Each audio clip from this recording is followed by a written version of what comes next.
All right, what's good, what's good? As many of you know, I'm going to China tomorrow night. So I'm trying to get a quick vlog out. This isn't gonna be me riding around town. It's gonna be me unboxing some of the new samples and finals and things I have. Talking a little bit about like some of the ideas and things that have been running around in my head before I go to China and just campaigns and stuff I'm seeing. If you've been watching online, you probably saw that Friend AI wearable that launched yesterday, which actually got me thinking a lot about like AI marketing campaigns, marketing for software in general, and a few things, and I'll run through some examples there. So first off, these fresh in from the factory, these are my shoes. I've shown in another video some of what was actually happening and designing and sampling those, but this is like the final that has arrived. You can see the box here, everything we have for the Longhorn OJ1, but insoles are in here. We've got some branded insoles. Some little details. See, it kind of comes together to form the valuable cowboys. So I am stoked on that. Those come in the box as like an extra. There's insoles in them, but I wanted to have like a more comfy version too. And then we got the final on the shoe. This is an 11. We went a little bit chunkier on the laces. We got our little road icon on there. Notice this is brown. It's like the first version, full cream. And I am stoked on it. So this is like halfway to like a chunky skate shoe. But like, it's cool to have like live in the flesh. Like I did footwear, we made it, it came out sick. I have like a suede and foam materials, like all these things I was super excited about. And like having it here in hand is kind of wild. So 8:15, I'm gonna push these out and then get ready for colorway 2. And you will see while I'm in China, I'm visiting the footwear factory and trying to nail down a bunch of footwear. I'm also at the same time working on footwear in Portugal for this runner that I'm working on. So there's gonna be a lot of footwear talk coming up about like what, doing complex things in factory and why you have to go somewhere. But I'm also working on fall at the same time. I got a bunch of hoodies back for fall. So here's one of them. You can see this like vintage wash. You can see the black it started with. Wash there, back, 1, sleeve 2. So we got this in here. I really like this one. I love the wash on it. I love how it looks on camera and on person. It's super soft. It feels great. I love what we did with the iconography. Everything is solid. So that one, with the exception of I'm gonna remove the strings. I just have decided we are no longer doing hoodie strings, but I'm gonna get this one into production.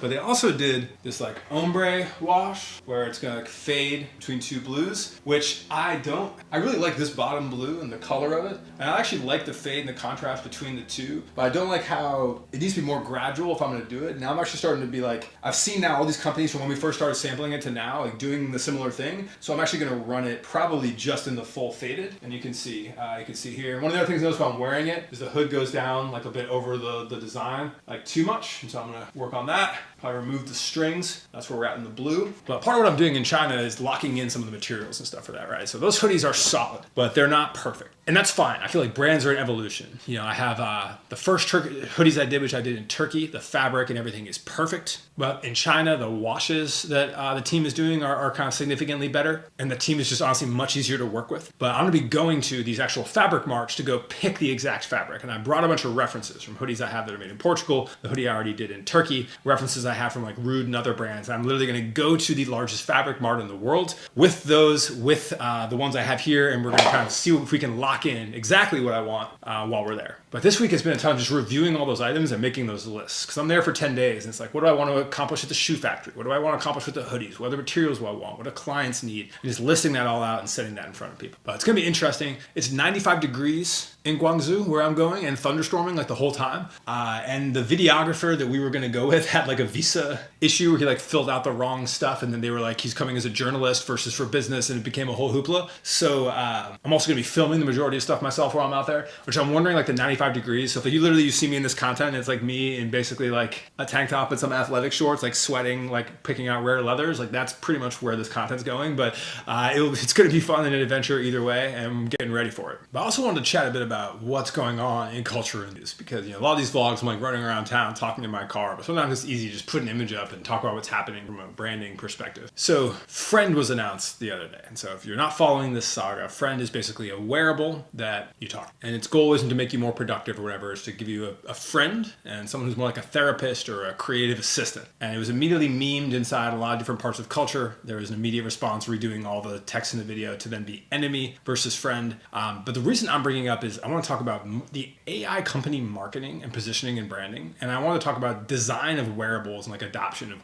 which is a really interesting topic. So first we can talk about design. So the founder of Friend shared a bunch of this, of like his sketches and some little items that were part of the design process to come up to this like ending form factor they have, which is basically like an orb, like that it comes around your neck. It's pretty big, like probably the circumference of this here, that you press the button in the middle and you can kind of talk to or enable. So when I think of wearables that have had success in this like crowded wearable market, we basically have the Apple Watch is one of the only wearables that have succeeded, maybe the Oura Ring. The Whoop stands out to me. And I wore and used a Whoop for a long time until I determined I did not want myself to be that quantified after years of quantifying it. Story for a different time. But part of why the Whoop succeeded was it became basically an it accessory. Almost like a useful accessory where other people around you would be like, oh, is that a Whoop? Like, what do you think? And other people that had a Whoop would ask about how you were doing it. It had a unique look. It was fashionable in like a very like light way. Like obviously it's not like you're not going to pull off an outfit with it, but it worked kind of with everything. It was sleek enough. Guys could feel cool wearing it. And I think with women, it was unobtrusive enough. And so it became a conversational point. It became like an accessory. It became a cool thing to wear. And the reason I bring that up is because that is part of the tipping point of hardware. There's been a lot of conversation about the Rabbit R1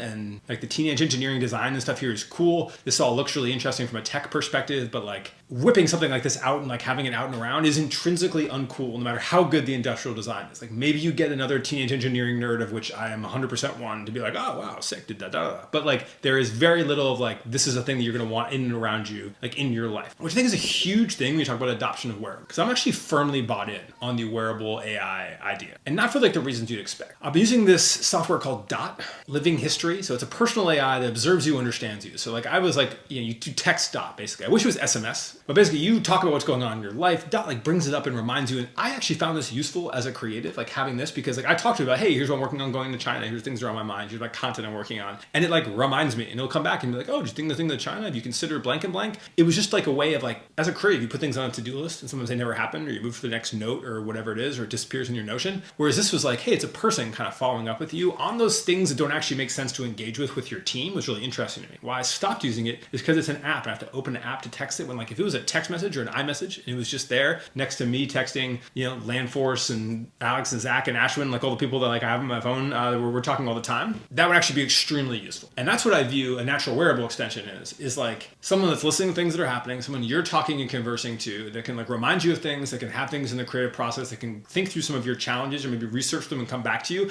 I actually think is like, maybe not for everybody, but for a creative is huge. I'm definitely one of those creatives that has like an internal narrative. I am thinking to myself and like walking around mumbling to myself for like a good chunk of the day, trying to work through like hairy creative issues. Like come up with a content series idea, or like or work through like a breakthrough issue on like how we're going to package this thing, or how do we save money on blank and blank, or what would be like that killer idea that's going to go viral with why. Like it takes cycles, right? It takes like literally like I will walk around my house or walk around the block or like go for a paddleboard and I have to think it out. And honestly, being able to talk to something around that, like as an AI, is like, I don't know, I'll at least try it. And so I think that's an interesting concept that will have some degree of use and people will adopt in some way. Which brings me to the Meta Ray-Bans. So I love the Meta Ray-Ban for a very simple reason. They're actual Ray-Bans, they're sunglasses, they look great. There's no weird look or feel like other kind of wearable glasses. And I can listen to like podcasts and music and take calls and stuff without like a headset. So I can be walking around and cruising around and stuff outside and like have something in my ear without having a whole separate stuff, and it like plays and is audible. Is like a super underrated function of these. But they work because they look like anything else. They're integrated into our lives. I don't have some big extra thing on it. Just like the Whoop worked by being something that was kind of like an it symbol. But you'll notice for adoption of the Meta Ray-Bans, you see all this conversation around Zuck and Supreme, right? So VF sold Supreme. You've probably watched content on this, but if you haven't,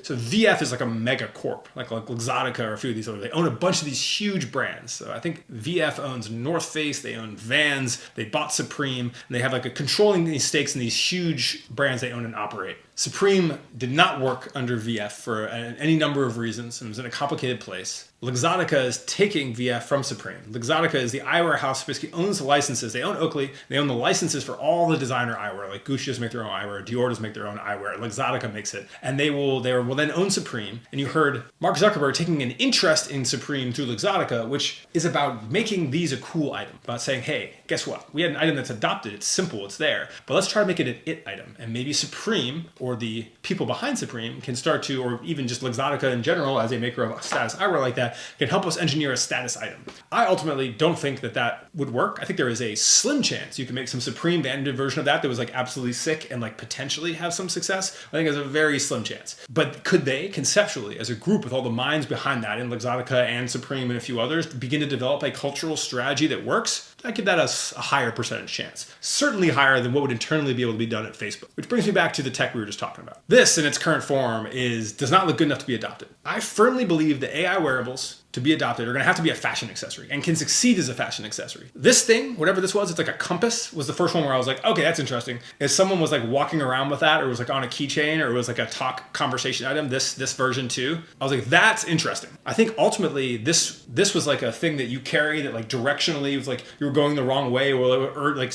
basically like move you one way or the other. I don't quite know. I was like, use case isn't there. But Avi, who put out Friend, had tweeted and deleted these that I had bookmarked, where basically it was like taking a lot of inspiration from Homer, Frank Ocean's brand, who had these like interesting looks and feels there. Where I was like, oh, okay, now we're talking. If you have a $99 thing, or you have skins, or you have slick industrial design like this displayed into it, with an aesthetic similar to what Homer's doing, done by the right people, introduced in the right way, with the right function that's like an if you know, you know, you could actually have like a fashion item here. And that is adoption. And that was super interesting because I come from a technology background. I talk a lot about design and fashion stuff now because it's interesting to me, but I worked in consumer drones, I worked in commercial drones. The agency I'm a partner in Austin, we do hardware and software engineering for like complex, for like robotics, for things that require autopilots. This is our agency website where we're literally working with like stuff that's being shot into space.